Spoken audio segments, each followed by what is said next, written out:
Namo Amida Buddha, Namo Amida Buddha, Namo Amida Buddha, Namanda Buddha, Namanda Buddha, Namanda Buddha, Namanda Buddha, Namanda Buddha.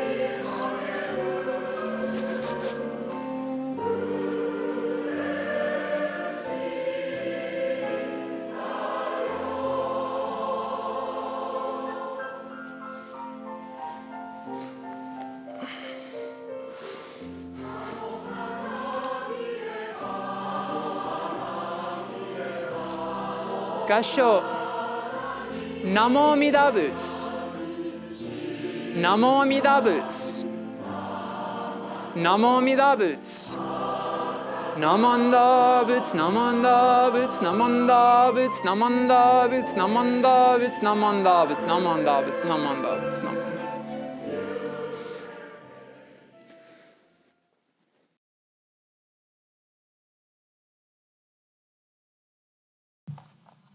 Hello, and welcome once again to the Tri-State Denver Buddhist Temple's YouTube service. This is the service for Bodhi Day 2021, which will occur on December 12th, 2021. We're so glad that you're here to join us to hear the Buddha Dharma. Service order for this Bodhi Day service will be Junirai. You can find Junirai on page 79 in the blue Denver Service Book. Following Junirai, we will have a reading of the 3 Homages. You can find the 3 Homages on page 108 in the blue Denver Service Book. We'll then have a special Dharma talk. This will include both a Dharma talk and a reading of the story of the awakening of Shakyamuni Buddha, coming from this book, Buddhism and Jodo Shinshu, written by Shodo Tsunoda, one of the previous head ministers of the Tri-State Denver Buddhist Temple. We hope you stick around to hear both the story and the Dharma talk. And if you don't have a copy of the Blue Denver Service Book, well, don't you worry, because if you look in the description below, you'll find a hyperlink to a PDF copy within a Google Drive of the Blue Denver Service Book. Feel free to download it, copy it, send it to a friend by carrier pigeon, mail, or email. Any of those work just fine. Or anything else you'd like to do with it. And remember, you can use it to chant along during services. So that'd be great. And please keep an eye out that it looks like we're going to be having a New Year's Eve service here at the Tri-State Denver Buddhist Temple. So if you're in the Denver metro area, at 7 p.m. on December 31st, we'll be having an outdoors New Year's Eve service. So please come on down, chant a little bit, ring the bone show, and maybe have some soba. And please be safe and be careful out there. The Omicron variant of the COVID virus is active. And so you need to wear your mask and do what you can to support those around you.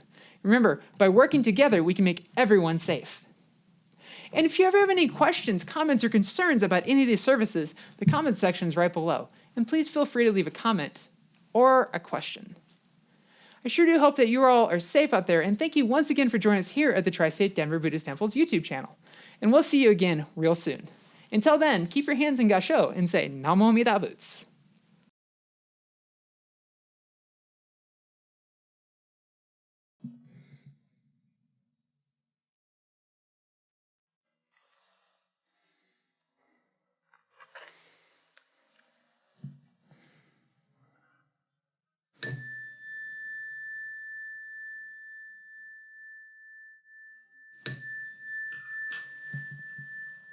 Keshu tenin shokugyo Amida senro zokuson Zaihe mimeu hanrakok Muyo bushi shui neu Konjiki shinjo nyosen no Shama tagyo nyozobu Ryomoku jonyaku shoringe Koga chodai mirason Menzen henjo nyomangat Iko yui nyosen nichigan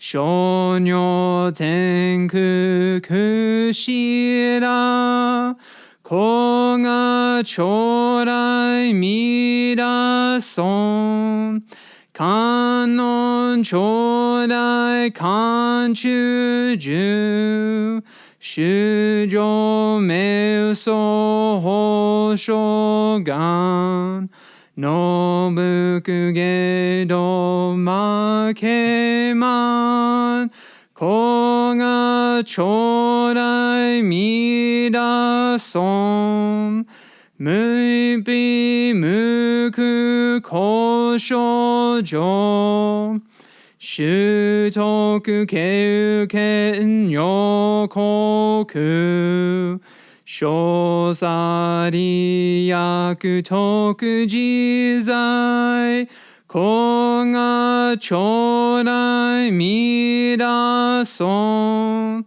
自法名門菩薩衆無用小魔上三段一生修行願力十子が将来見出そう根体保険知性系前言症状名大罪おひざ上如せの子が将来見出そう自法将来勝負し権限自図し安楽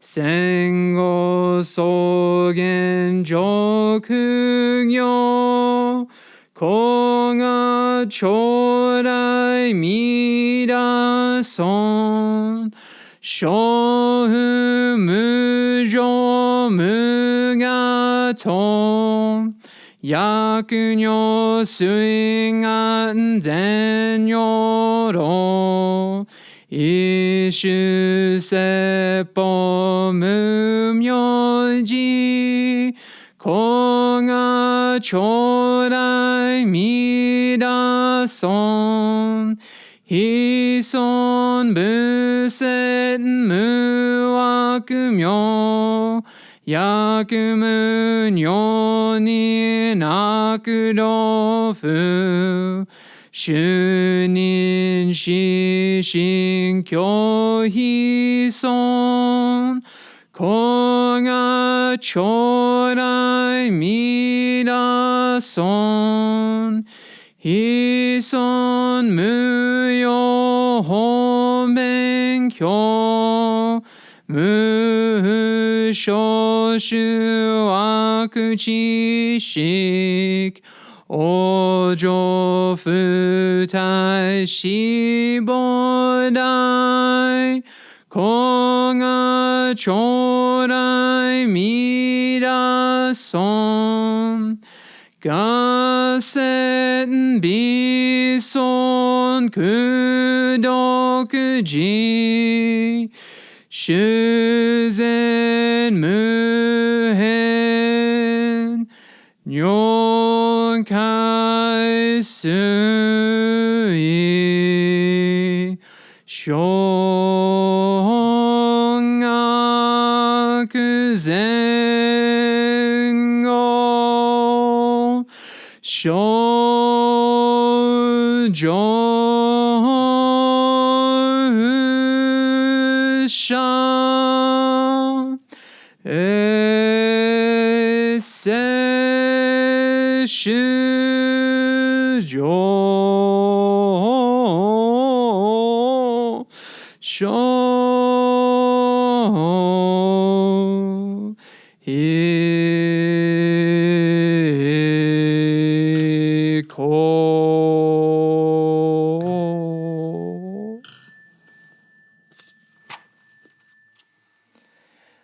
ナマナムナマナ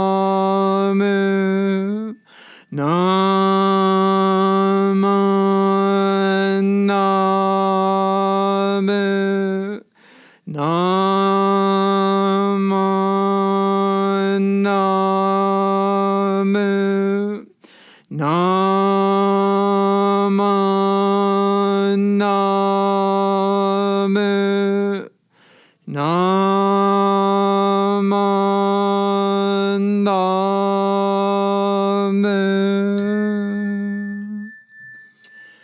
Ganishikudoku Byodo Seisai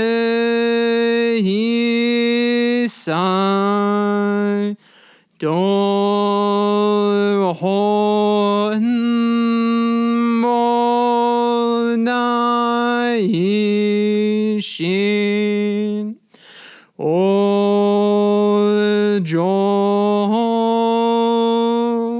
Onra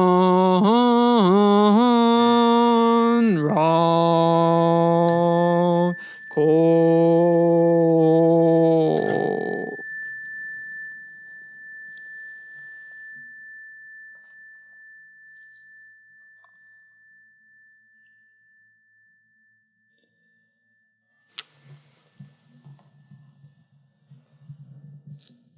Gasho.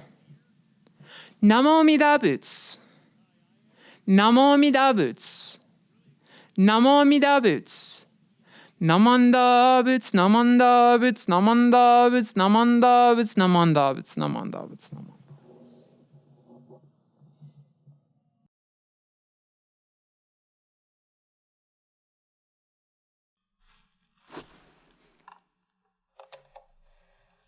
Please join me in Gasho for the 3 homages on page 108 in the Blue Denver Service Book. 3 homages. Homage to him, the exalted one, the enlightened one, the supremely awakened one. I take refuge in the Buddha. I take refuge in the Dharma. I take refuge in the Sangha.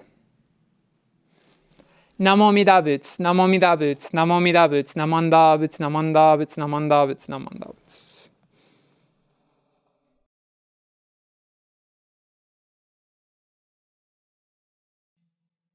Hello, and welcome once again to the Tri-State Denver Buddhist Temple's YouTube service. Today is Bodhi Day. Well, actually, Wednesday the 8th was Bodhi Day, but we're going to celebrate it today. And the Japanese word for Bodhi Day is Jodo-E. Jodo-E. And the A is an interesting character on the end of Jodo-E. That A, and I'll put the kanji up here, means to gather as the Sangha. So today we have come together to gather and hear the awakening, or rather the story of the awakening of Shakyamuni Buddha, the historical Buddha. And there's a lot of stories about this awakening, but I chose a specific book to read in reference from. And this one is called Buddhism and Jodo Shinshu. Buddhism and Jodo Shinshu. And the reason I selected this book, and it is a very old book, this book was actually published in 1955. I found it at a used bookstore. But it was put together and translated and edited by Shodo Sonoda. So Reverend Sonoda of the Tri-State Denver Buddhist Temple, one of our longtime ministers. And I thought it was really interesting that he put this together. And so I wanted to read the story, or at least part of the story of Shakyamuni Buddha from this book. So I'm going to read and stop and read and stop. And hopefully you guys enjoy hearing the story of Shakyamuni's awakening. So please listen and enjoy.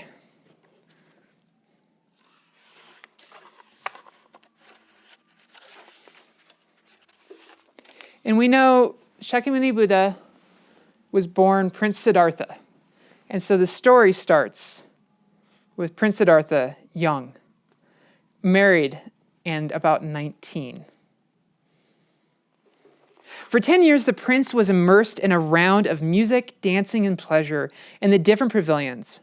But ever did his thoughts revert to the problem of suffering that he pensively tried to understand the true meaning of life. It is told that on the accidental sight of an aged man, of a man deadly ill with fever, and of a corpse followed by weeping mourners, enlightened the future Buddha as to the miseries of the world, and gave him determination to seek some law, some understanding, which would account for these seemingly present injustices, these horrors. Neither wealth, nor intellect, nor human love could shut out the black riddle of the world, nor the sorrow of man, which pressed upon him and corroded all of his joys with bitter realization.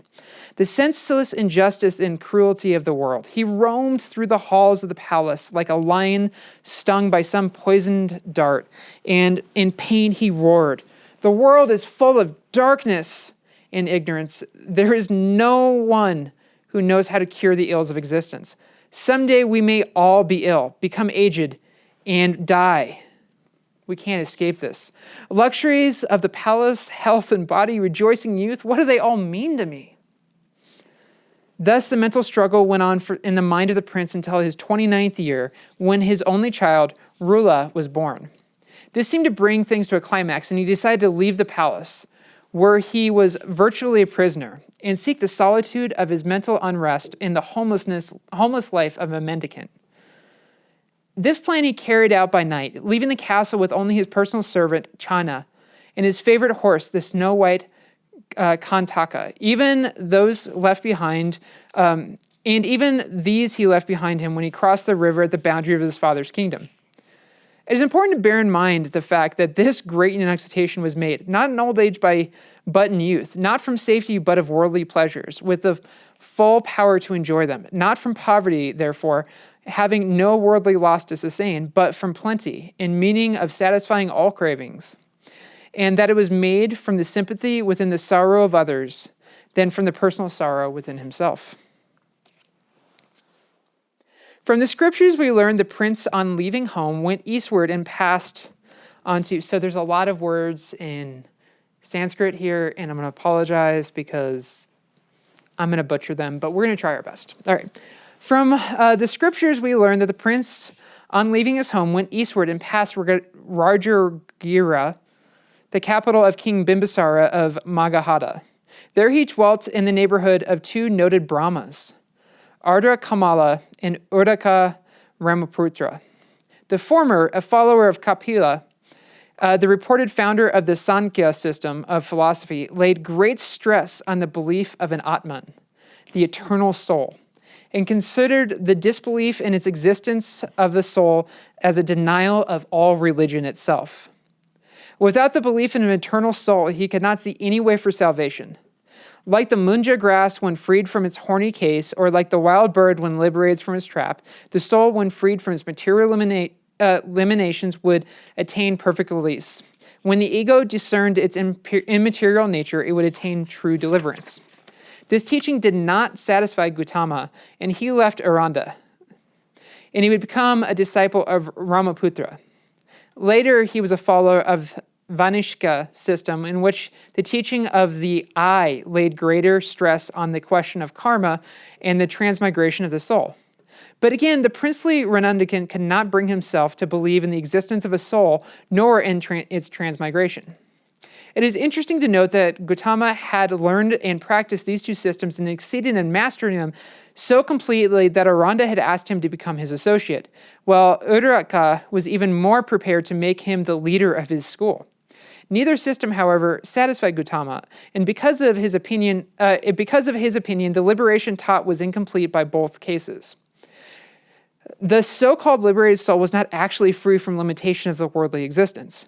These spiritual trainings were good for the mendicant of sore disease, but they were not for its annihilation. There was left a spot of infection, though but a spot by which the process of ever-recurring ignorance and the consequence of sorrow of the world existence could not occur again. Then he resolved to leave them and betake upon himself to Urlava, near the present Mabodobi temple in Buddha Gaya, there to practice terrible asceticism, which was prevalent among the hermits that day. Gautama practiced many variants of it for 6 years, thinking perhaps the soul might spring free from the earthly ties and become united with God of the eternity, Brahma. He underwent the severest discipline by mortifying his body, sitting mute and motionless, controlling even his breath. So still he sat in meditations that the birds and beasts moved about him unafraid. He took less and less food and water until it is said that he scarcely ate more than 1 grain of rice or a sesame seed each day. He grew thinner and thinner in body and fainter in strength.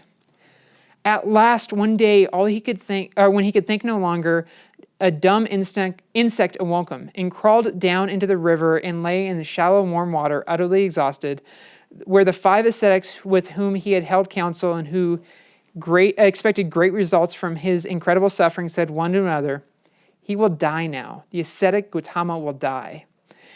At last, supporting himself by a branch, he crept up the bank. A little refreshed and able to think once more, he perceived that the divine knowledge was not to be found by such means. He now knew that asceticism was not the means to true noble insight and deliverance. Therefore, he decided to abandon self-mortification and began to take regular food. His companions saw this, and they thought that he had failed the idea and that he had abandoned them. Gautama did not for a moment despair of gaining his aim. Deserted by all, he realized that salvation could not be attained by the doctrine taught by others, and he resolved to follow only his own inspiration. He wandered on alone, striving in perfect seclusion for the revelation from within, for the complete unfolding of his higher spiritual powers.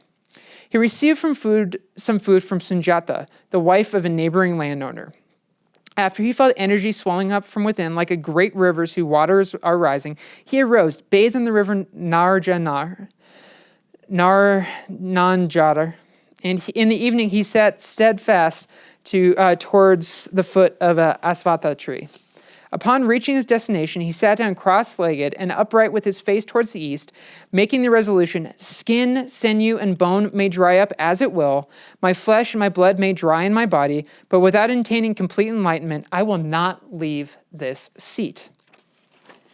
And the night came softly down and veiled him from the sight of man. Many were the nights of terror and temptation. Body and mind, singly and in unison, tried him beyond endurance. Visions of his life of love, luxury, and power beset his body. Intellectual doubts and difficulties attacked his mind. All of the joys and delights which the world offers to its favorites presented themselves to him in their most seductive forms. But love and deep compassion for the sorrow of mankind held firm, and he clung to his purpose, determined to die rather to renounce his aim. And when the darkness thinned and the east became faintly gray, he received enlightenment. Ignorance was dispelled, knowledge arose, darkness was dispelled, light arose. He attained the highest consciousness and received it with a cry, "Light!" He reached the goal. The highest insight was won. He became the perfect one, the Buddha. He attained the pure, spotless eye of the truth, and he beheld many of his former existences with their special characters and details. He understood not only as the cause of suffering, but the means of putting an end to all sufferings, to reach deliverance, the perfect peace of nirvana. For a while, illuminated with wisdom sat the Buddha, lost in contemplation of the universe as it is.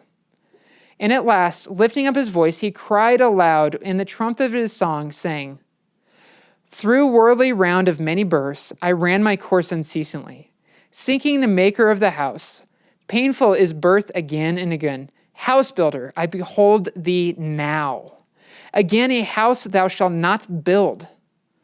All the rafters are broken now. The rigid pole also is destroyed. My mind, its elements dissolved.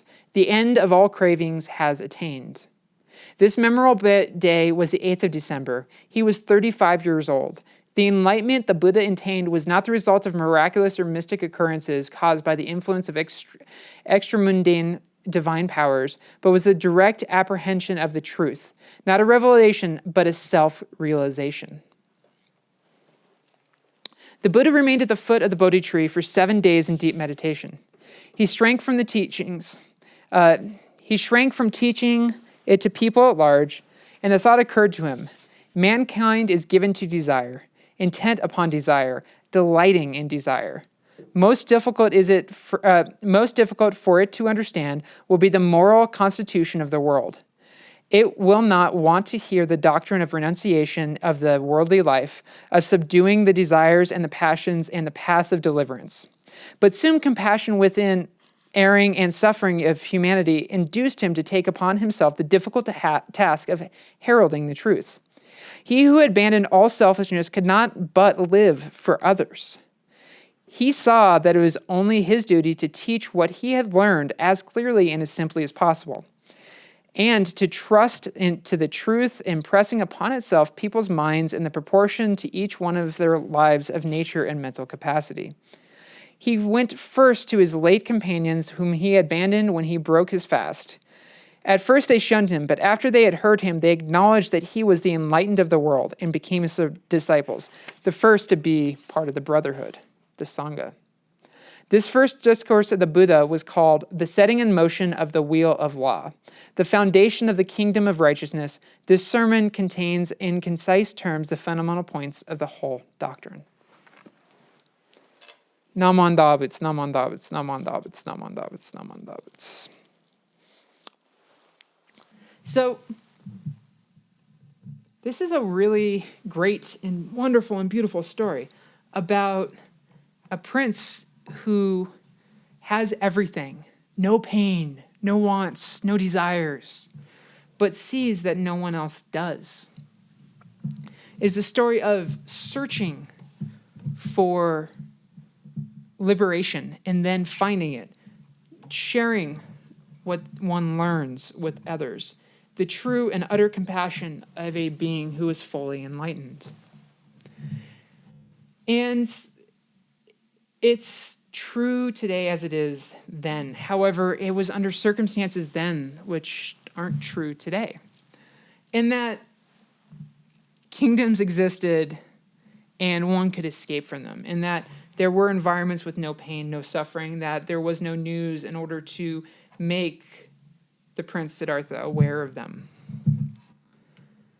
And that the Dharma was so close to hand and so many people were working at it that he found groups of people that were doing things like Renendikan practices. Today, in our society, those people would be put in the hospital almost instantly. Sadly, we frown upon those who are working on things outside of our understanding.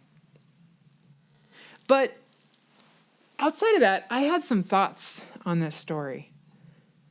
And because of that, I decided to wear my fanciest of Jodo Shinshu robes, because I find some certain irony in this. So this Jodo-E, Bodhi Day, is a special service for us. It's our December special service. It's a great thing to remember for us.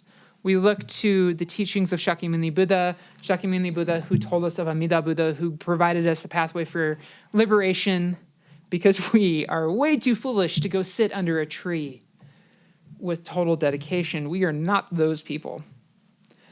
And so I have to think of Shakyamuni Buddha probably after 7 years of leaving the palace, wearing borrowed clothes, eating the food that was loaned to him and given to him, not having possessions of his own, leaving everything at the river. When he left the palace, probably looked ragged and smelled horrid. And so, as a priest, in the representation of trying to give this teaching out, I do find a certain amount of irony that I am wearing, literally, this is the most expensive outfit I own. These are the most expensive clothes that I own. And it is for this special service that I put on my most expensive clothes to talk about the Buddha, the enlightened one, who became enlightened by giving rid of everything and then realizing the middle path. There is true irony in that. And this is why I know I can't do what Shakyamuni did. This is why I look for another path. This is why the Nembutsu is right for me. And there's no way that I can divorce the Nembutsu path from Shakyamuni. There's no way that the Nembutsu exists here without Shakyamuni. Amida's knowledge is passed to us by Shakyamuni Buddha. It is Shakyamuni Buddha who guides us from this shore and pushes us to Amida on the other shore. And so it is through our own hubris that we think that we can create an environment so great and so grand to share this teaching in. And the thing is nothing's going to change about that, because we need this because we're humans. We want to be in an environment that feels good and official. We want temples to feel grand. Because when we come in this, we recognize our limitations and our smallness. We look at how something was built by everybody. And then we can look at the teachings given to us by the Buddha. No matter where you go in the world, Buddhist temples are often very nice. The amount of gold that is used, the amount of bright colors, the amount of happiness. It is not a place where you go and you're sad. You go to hear the Dharma and you're overjoyed knowing that there's a liberative aspect to this teaching that is touching each one of us. And so by putting on our fanciest clothes and building our fanciest buildings, we're able to share the teachings of a man who gave up everything to attain enlightenment. And that is, I think, the best representation of the human condition I can come up with, in that we create opulence to talk about poverty. We create gilded existences to talk about our letting go and our non-attachments. Only humans can do this in our ignorance. Good thing that Shakyamuni Buddha was very aware of this. And Shakyamuni Buddha said, hey, look to Amida and say, Namo Amida Butsu, Namo Amida Butsu. And it is in our ignorance that we can find our ichinen, our awakening, singular moment within the Nembutsu, our one understanding. We can find Namo Amida Butsu. And so it is good and healthy for us to reflect on the teachings of Shakyamuni Buddha, for us to look to the guidance of Shakyamuni Buddha, to read the stories about Shakyamuni Buddha. Even though we don't look to Shakyamuni Buddha actively, we don't go Namo Shakyamuni, we say Namo Shakyamuni Butsu, we say Namo Amida Butsu, we look to Amida Buddha, because Amida Buddha is the pathway meant for us. We read the stories of Shakyamuni Buddha as a reminder that we need to read the stories of Amida Buddha. We look to Shakyamuni Buddha as our opening up of our limitations in order for us to deeply appreciate the teachings of Amida. We recognize the fact that we are not the builder of our own Dharma storehouse, like Shakyamuni Buddha was, but rather we are the recipient of pure and utter kindness and gratitude, the opening of the Dharma storehouse by Amida Buddha. How lucky are we? So on a day like this, on the day that we're celebrating the enlightenment of Shakyamuni Buddha, I think it is very important to say thank you so much for being kind, for standing up from that tree and for giving that first sermon, for starting the turning of the wheel of the Mahayana, and for recognizing that we all, everyone around was foolish beings. So the first person that Shakyamuni went to talk to after becoming enlightened wasn't the rich and famous, wasn't the learned, but rather were his companions, his fellow travelers, trying to find themselves liberated on the path. The first place he went were the poor, almost dead, starving people who were desperate for change, people who were willing to drive themselves to nothing. And Shakyamuni came and said, I can help you be liberated. I have found the way. So let us keep that in mind, even though we are not the Buddha. We are not the Bodhisattva. We are foolish beings. But look around us on a day like this, Bodhi Day, reminder of the waking of the person to the Dharma, that we too can go around and find those that are starving in the gutter. We too can find those that are homeless and sad. We too can find those that need hope and need another direction. And we can say to them, it will be okay. We can give them a hand up. And if they are ready, we can say Namo Amida Butsu to them and allow them into our hearts and into our group. But only when they are ready, because the Nembutsu cannot be forced. Rather, show the Nembutsu working through you, through your compassion and through your happiness. It is hard to miss the person of the Nembutsu when they have it living inside of them. So, to close out service, please go out and read another copy of this story. They are all over, and they are all told slightly differently. The beautiful thing about oral tradition is how it passes down, changes how the story is told, but the important part of the story always stays the same. So let's share this story together. Because as I mentioned at the start of the service, this is Jodo-E. This is a gathering of the Sangha to hear the story. It doesn't mean that I always have to be the one that tells the story. You read the story and leave in the comments of this YouTube video of anything you find different in a different story. And let's have a discussion about it. Because the story of Shakyamuni Buddha can never be read too much. So please join me in Gassho as we share the words, the vow that was given to us and reminding to us by Shakyamuni Buddha, and told us which way to go, to look to Amida Buddha. So in Gassho we say, Namo Amida Butsu, Namo Amida Butsu, Namo Amida Butsu, Namanda Butsu, Namanda Butsu, Namanda Butsu, Namanda Butsu, Namanda Butsu.